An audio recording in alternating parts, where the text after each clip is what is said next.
Good morning students. आज हम पढ़ रहे हैं types of magnetic field.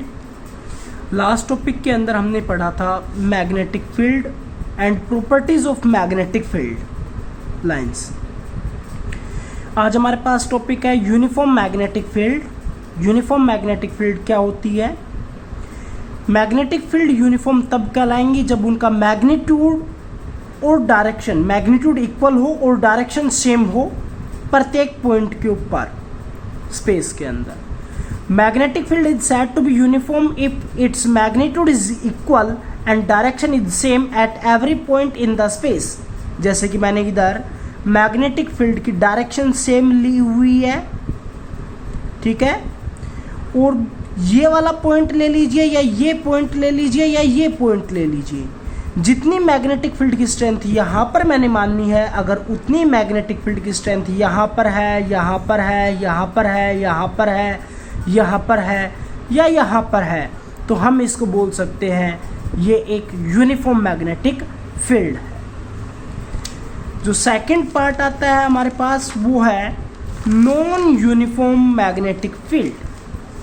Non uniform magnetic field just इससे रिवर्स होगी, यानी कि या तो उसका मैग्नीट्यूड इक्वल नहीं होगा या फिर उसकी डायरेक्शन सेम नहीं होगी, तो उस टाइम के ऊपर हम उसको कह सकते हैं यूनिफॉर्म मैग्नेटिक फील्ड। तो इसकी डेफिनेशन क्या होगी? Magnetic field is said to be non uniform magnetic field if its magnitude is not equal and direction is not same at every point in the space. यहाँ पर magnitude मान लीजिए 2 Tesla है, तो यहाँ पर मैग्नीट्यूड 1.85 टेस्ला है, यहाँ पर मैग्नीट्यूड 1.9 टेस्ला है, यहाँ पर मैग्नीट्यूड 2.2 टेस्ला है। तो ये मैग्नीट्यूड अलग अलग हो गया और डायरेक्शन में भी चेंजमेंट है, तो हम यहाँ पर ये कह सकते हैं ये कैसा एग्जाम्पल हो गया? नॉन यूनिफॉर्म मैग्नेटिक फील्ड का।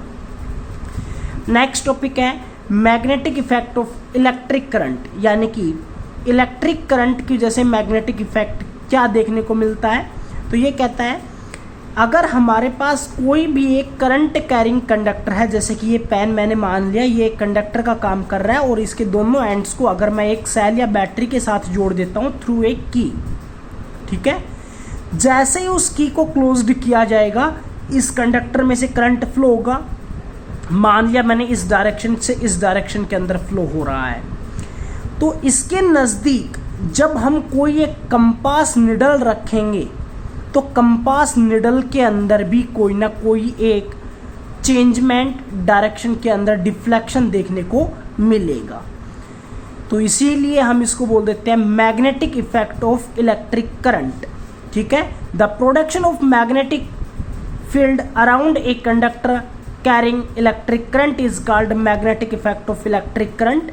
अगर कंडक्टर के अंदर से करंट पास हो रहा है तो उसके चारों तरफ मैग्नेटिक फील्ड लाइंस भी प्रोड्यूस्ड होंगी। जो ये हमारे पास एक्सपेरिमेंट दिया था वो 1819 के अंदर हैंस क्रिश्चियन ओरस्टेड ने दिया था और उसका एक साथी डेनिस फिजिसिस्ट, इन दोनों ने इसके बारे में रिलेशंस को फाइंड आउट किया था।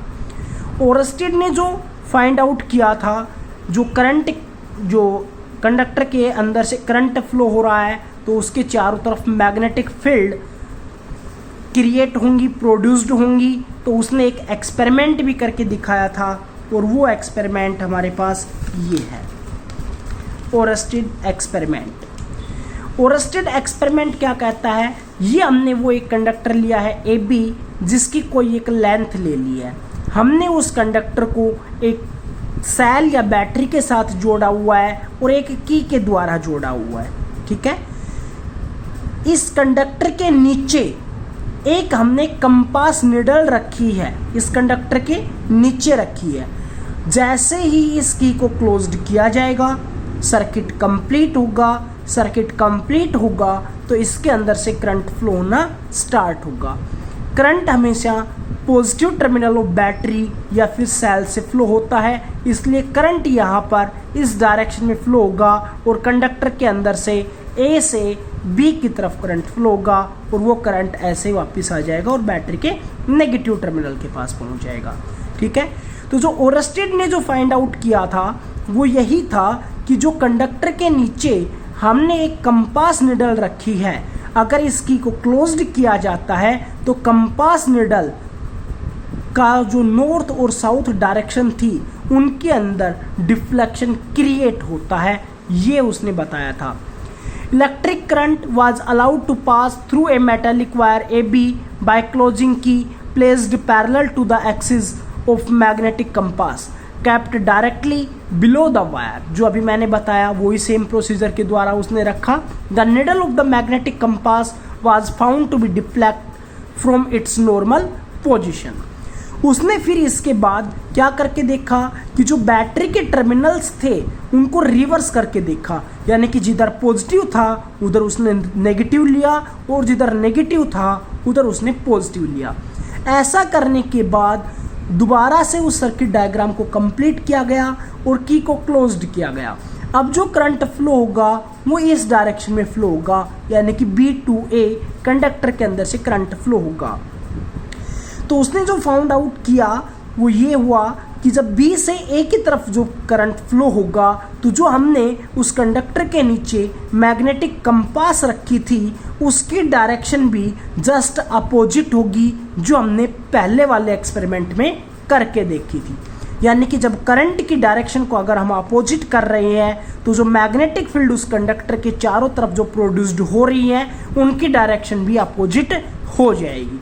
ठीक है, और उसकी डायरेक्शन को निकालने के लिए हमने एक रूल का यूज़ किया हुआ है और जो रूल है वो हमारे पास है ampere swimming rule. Ampere swimming rule क्या कहता है? Consider a man swimming along the direction of wire. हमने एक आदमी को जिस डायरेक्शन में कंडक्टर या वायर रखी हुई है उस डायरेक्शन में स्विमिंग करवाया, लेकिन आदमी की डायरेक्शन उस डायरेक्शन में होनी चाहिए if the electric current enters his fit. आदमी का जो फिट है उसके अंदर से करंट पास हो रहा हो, यानी कि आदमी अगर मान लीजिए हमने इस डायग्राम लेकर चल रहे हैं तो इधर उस आदमी के फिट हो और इधर उसका हेड हो। इस वाले डायग्राम के अनुसार इधर उसके फिट होने चाहिए और इधर उसका हेड होना चाहिए। करंट उसके फिट में से एंटर कर रहा हो तो इसमें से इधर फिट थे तो इधर एंटर्स कर रहा है, इधर वाले डायग्राम के हिसाब से इधर फिट लेंगे इधर एंटर कर रहा है। ठीक है, if the current enters his feet and leaves his head then the north pole of the needle of a magnetic compass will be deflected towards his left hand. तो जो नॉर्थ पोल होगा needle का उधर deflect होगा जिधर उस आदमी का लेफ्ट हैंड है। यही था ampere swimming rule. Thank you.